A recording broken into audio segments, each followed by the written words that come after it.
प्यारे बच्चों, ये है आपका mid term exam 2024-25 8th class English का पेपर, साथ में इसकी आंसर की मार्किंग स्कीम भी है। अगर आपने ये पेपर मॉर्निंग शिफ्ट में दिया है तो अपनी आंसर अपनी मार्क्स चेक कर लीजिए। साथ में नेक्स्ट ईयर आपके लिए एज ए सैम्पल पेपर भी ये वीडियो आपको बहुत हेल्प करेगी। तो मैं पहला सवाल शुरू करूं उससे पहले वीडियो को लाइक कर लीजिए, अपने दोस्तों को भी शेयर कीजिएगा। चैनल पर अगर आप पहली बार आए हैं तो सब्सक्राइब ज़रूर कर लीजिए, ताकि इन फ्यूचर आपको सारी नई अपडेट एजुकेशनल मिलती रहेगी। यहाँ पर आप बात करेंगे तो सबसे जो पहला प्रश्न रहता है वो सेक्शन ए से रहेगा, रीडिंग का रहेगा। यानी कि एक पैसेज आपको दे रखा है, इस पैसेज को आपको केयरफुली रीड करना है एंड आंसर देने हैं कुछ क्वेश्चंस के। द नेशनल वार मेमोरियल, आपको नेशनल वार से रिलेटेड एक पैसेज है, और आइए इस पैसेज को एक बार पढ़ते हैं। पूरा पैसेज आपके स्क्रीन पे एक साथ तो नहीं आ पाएगा, बट फिर भी मैं आपको कोशिश करता हूँ कि ये पैसेज एक बारी में पूरा आप देख पाओ। ठीक है, एक मिनट, थोड़ा सा मैं इस पैसेज को यहाँ से, तो अब आप इस पूरे पैसेज को एक बार पढ़ें, समझें। और ये द नेशनल वॉर के ऊपर है, और इससे रिलेटेड अब मैं यहाँ पे आपको क्वेश्चन यहाँ पे दिखाता हूँ, ताकि आप एक बार इसे, मैं थोड़ा सा आपको इसे जूम करके भी दिखा देता हूँ ताकि आप इसे अच्छे से पढ़ सको। और visit to the national war memorial begin with our teacher, और यहाँ से आप इसे पूरा पढ़ें, क्योंकि मुझे लंबा टाइम लग जाएगा, इसलिए मैं सीधा क्वेश्चंस पे आता हूँ। और पहला जो प्रश्न रहेगा, what is each brick of the national war memorial called. तो इसका जो करेक्ट आंसर है वो रहेगा इट टैबलेट, यानी कि पहला ऑप्शन है। दूसरा है what is the purpose of the national war memorial according to the passage. तो इस पैसेज के अकॉर्डिंग जो है वो नेशनल वॉर मेमोरियल का पर्पस क्या है। ठीक है, तो पर्पस रहेगा आपका yes to honour the soldier who sacrifice their live for India. अगला प्रश्न है how many tablet are there at the national war memorial. ये कितने टैबलेट थे नेशनल वॉर मेमोरियल में, तो इसका ऑप्शन है सी, यानी कि 29,000। अगला प्रश्न है आपको India gain independence in the year. भाई कब मिला था, आज़ादी कब मिली थी, तो आपको पता ही है 1947 को, लेकिन डेट कौन सी थी आप मुझे कमेंट में ज़रूर बताइए। हमारा देश आज़ाद 1947 को हुआ था, लेकिन कब हुआ था, कौन सी डेट को हुआ था। आप अपने नाम के साथ में आप इस वीडियो को कौन से स्कूल से देख रहे हैं आप मुझे कमेंट करके ज़रूर बताइए इस प्रश्न का आंसर और अपने स्कूल का नाम। अगला प्रश्न आपकी स्क्रीन पे है, पांचवा प्रश्न, और according to the passage what does each brick of the national war memorial represent. तो इसका आंसर है ए सोल्डर्स नेम। एंड अगला जो क्वेश्चन चेंज हो गया है, और अब इस क्वेश्चन में आपको क्या करना है, on the basis of information provided, एक minute, provide the poster given below answer the following questions do any four. तो कोई 4 प्रश्नों के आपको आंसर देने हैं, और एक पिक्चर आपको दे रखा है, इसमें क्या इन्फॉर्मेशन दे रखी है पिक्चर में। इस पिक्चर को ध्यान से देखेंगे तो आपको सारी चीज़ें क्लियर हो जाएंगी। ठीक है, अब यहाँ पे आपको इससे रिलेटेड आंसर मिल जाते हैं, और पिक्चर आपने देखा होगा, अच्छे से समझ लिया होगा। यहाँ पे मैं आपको डायरेक्टली आंसर बता देता हूँ ताकि आपका भी टाइम बचे और आप इसे बेटरली समझने में कोशिश करेंगे। तो यहाँ पे इस ऑप्शन है एनालिटिकल थिंकिंग स्किल, है ना, एनालिटिकल थिंकिंग स्किल है यहाँ पर स्किल में। अगला है what does reading provided according to the poster. तो पोस्टर में जो है वो रीडिंग प्रोवाइड किस चीज़ पे दिया गया है, तो ये है मेंटल स्टिमुलेशन, यानी कि ऑप्शन नंबर ए अगला क्वेश्चन है reading can improve which of the following skill. तो जो रीडिंग इम्प्रूव क्या करना चाह रहे हैं, तो थर्ड का ऑप्शन है ये है रिटन स्किल। अगला है प्रश्न what of the following is benefit of reading according to the poster. तो इसका जो करेक्ट आंसर है वो रहेगा ए, यानी कि reading relaxes and reduce stress. ठीक है, और वीडियो को लाइक करने में कंजूसी न करें। अगर आपने वीडियो अभी तक लाइक नहीं की तो जल्दी से कर लीजिए। अपने चैनल को भी सब्सक्राइब कर लेना ताकि आने वाली और भी अपडेट आपको मिलती रहेगी। Which word in the poster given above the is the synonym of. तो आपको सिनोनिम ढूंढना है इस वर्ड का, यानी कि पर्यायवाची। तो इस वर्ड का पर्यायवाची है स्टिमुलेशन।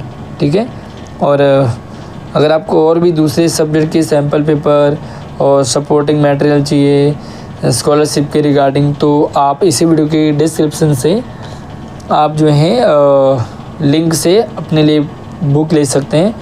सेक्शन भी आपको राइटिंग है 12 mark. Right A short paragraph on mock drill in my school in about 100 to 120 word.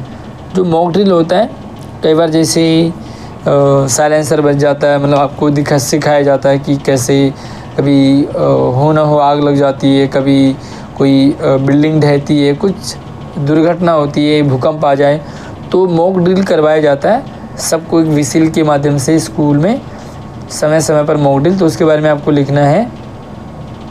अगला है, तो भाई ये तो बड़ा आसान सा ही है।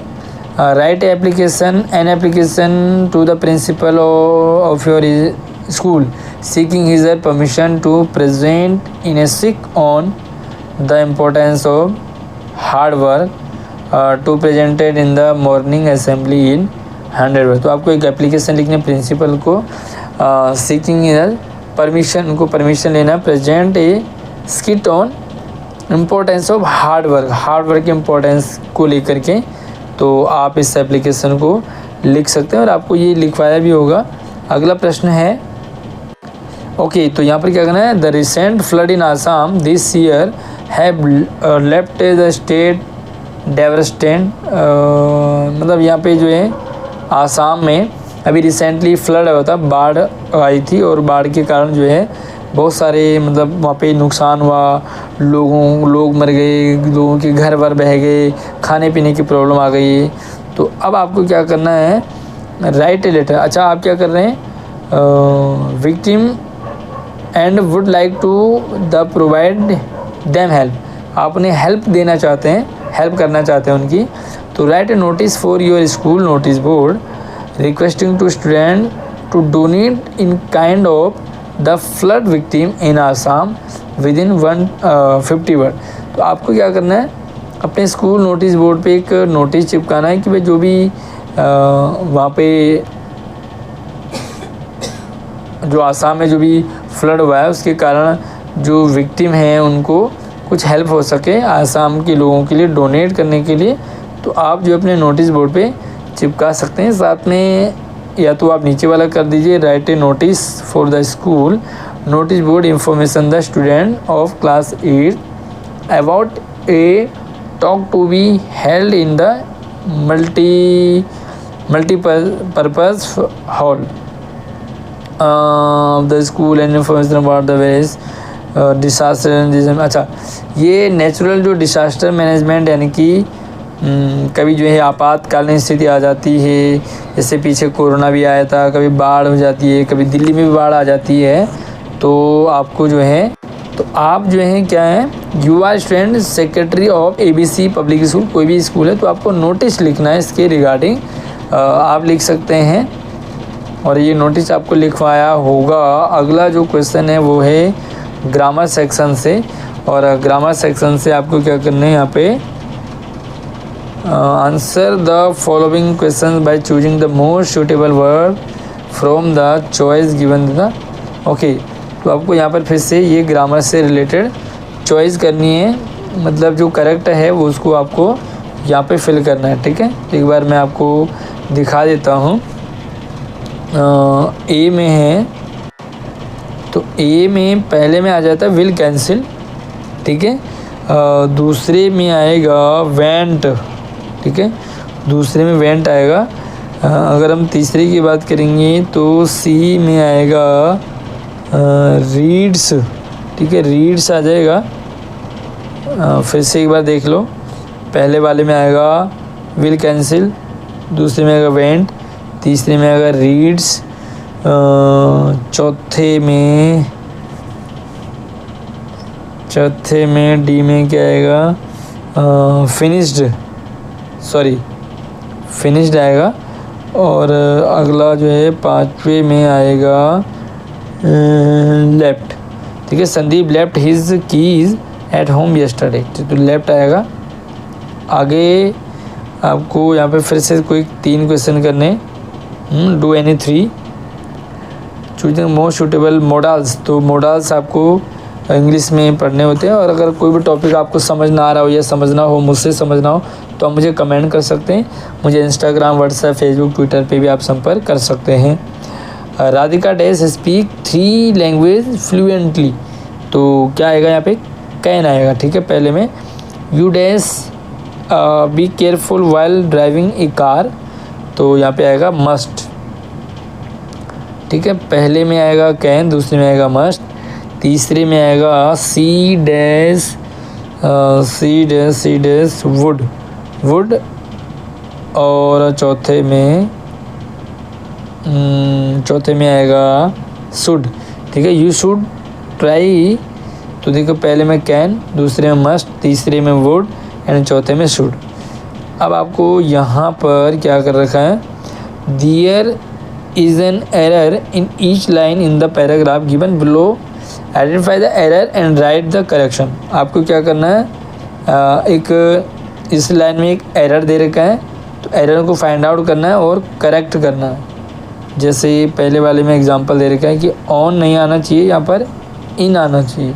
तो इसी तरह से प्रत्येक लाइन में आपको एक एरर बताना है और उसे ठीक करना है। तो अब यहाँ पे हम चलते हैं आपके 7वें प्रश्न पे इधर से, ठीक है। तो देखिए हम एरर देखेंगे और उसको ठीक करेंगे। तो पहले में तो ऑन और इन दे दिया, दूसरे में आपका क्या है, लिव नहीं आएगा, यहाँ पे आएगा लिव्ड, तो ईडी आप जोड़ देंगे। तीसरे में और नहीं आएगा, यहाँ पे आएगा इन, इसमें आएगा एंड, ठीक है, एंड आएगा। उसके बाद तीसरे में यहाँ पे बट सी हैज़ नहीं आएगा, सी हैड आएगा, ठीक है, यहाँ पे आएगा हैड। तो यहाँ पे लिखेंगे आप एज एस और यहाँ पे लिखेंगे हैड। उसके बाद अगले में आएगा आपका वॉक नहीं आएगा, तो यहाँ पे लिखेंगे आप WALK और करेक्ट करेंगे वॉकिंग, तो यहाँ पे आप WALKING इसमें लिख देंगे।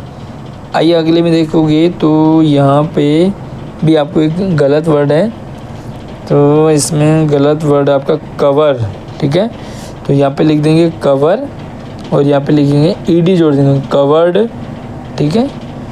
तो बस ये इजी प्रश्न है। अगला जो प्रश्न है वो है right the following questions by choosing most suitable conjunction. अब आपको एनी 3 कंजक्शन यहाँ पे ऐड करने हैं और कंजक्शन भी आपको इजी रहता है। आपको यहाँ पर एज और सो 2 दे रखे हैं, तो 2 में से एक ही करना है। Tom forget his umbrella, so यहाँ पे आएगा so he got wet in the rain, ठीक है। दूसरे में आएगा यहाँ पे अनलेस, यानी कि I will not go to the party, और यहाँ पे आएगा unless I get a new dress. और ऊपर चलेंगे, देखिए पहले में आएगा शो, दूसरे में आएगा अनलेस, तीसरे में आएगा और तीसरे में यहाँ पे लिखेंगे और चौथे में लिखेंगे बट, ठीक है, यहाँ पे लिखेंगे BUT, ठीक है। तो ये इजी रहेगा। एक बार दोबारा से देखते हैं। पहले में शो, दूसरे में अनलेस, तीसरे में और, चौथे में बट। अब आपको ये आपके चैप्टर से रिलेटेड आ जाते हैं। Literature, read the line. अब आपको यहाँ पे लाइन दे रखी है, the ant and the cricket chapter से हैं। डू एनी टू, कोई 2 सवाल आपको करने हैं। इस पैसेज को पढ़ेंगे और पैसेज से रिलेटेड आपको यहाँ पर ये आंसर देने हैं। What cause the cricket to become bold, है ना। तो ये भी आपको MCQ ही है। चलिए थोड़ा सा और क्लियर कर देते हैं ताकि ये अच्छे से दिखें। और जो पहला प्रश्न है उसका आंसर रहेगा आपका सेकेंड, ठीक है। दूसरा एक सवाल, the cricket was seeking dash to keep him alive from the ant, और इसका आएगा आपका फोर्थ आएगा बोथ, यानी कि 1 और 2, है ना। 1 और 2 फोर्थ, यानी कि 1 और 2। आगे चलेंगे और आगे आपको ट्रू और फॉल्स दे रखा है। तो ये जो स्टेटमेंट है आपका, the cricket was very happy to get wet, ये फॉल्स। अब आपको यहाँ पर read the extract from the lesson, एक पैसेज आपको दे रखा है, इसे रीड करना है। The tsunami and answer the question that follow. तो ये आपको सुनामी वाला चैप्टर पढ़ना है और उसके बाद आपको क्वेश्चंस के आंसर देने हैं। यहाँ से आपको 10वां सवाल, और ये भी आपको MCQ ही है। एक मिनट, थोड़ा सा ये और जूम हो जाए तो आपको, अच्छा, वीडियो को लाइक करने में आपको बिल्कुल भी कंजूसी नहीं करनी है। 10वीं का पहला आपका पुलिसमैन, दूसरे का है आपका yes the wife of the, and C का रहेगा द वर्ड स्वेप्ट, सी का रहेगा first option pulled with force, ठीक है। तो ये अब आपको क्वेश्चंस के आंसर देने, और ये क्वेश्चंस आपके चैप्टर से आंसर द फॉलोइंग क्वेश्चंस। आपको कोई 4 प्रश्नों के उत्तर देने। What lesson can be learn from the story of Sanjeev and the tsunami. तो आपको इस चैप्टर से रिलेटेड लिखना है कि what lesson can be learn, तो क्या चैप्टर से रिलेटेड जो है आपको क्या समझ में आए, क्या कह सकते हैं कि क्या शिक्षा मिली, है ना। दूसरा है what did the cricket say to the ant while asking for help, ठीक है। तो यहाँ पे आपको इन 5 प्रश्नों में से 4 प्रश्नों के उत्तर देने हैं, जो कि मेरे ख्याल से चैप्टर पढ़ने के बाद ही आपको समझ में आएंगे। और फ़िलहाल चैप्टर मैंने पढ़ा नहीं है तो मैं आपको इनके आंसर तो नहीं बता पाऊँगा, लेकिन हाँ आपको इतने पेपर है और बहुत ही आसान सा पेपर था। आपके कितने मार्क्स आएंगे कमेंट करके ज़रूर बताइए। साथ में आप हमारे इसी वीडियो की डिस्क्रिप्शन में आपको बाकी सब्जेक्ट के भी सैम्पल पेपर मिल जाएंगे। साथ में हमारे व्हाट्सएप, इंस्टाग्राम, फेसबुक, ट्विटर से भी हमसे संपर्क कर सकते हैं। सारे नंबर ID मैंने इसी वीडियो की डिस्क्रिप्शन में डाले हुए हैं, तो जाइए और किसी भी डाउट के लिए हमसे संपर्क कर सकते हैं। Thank you.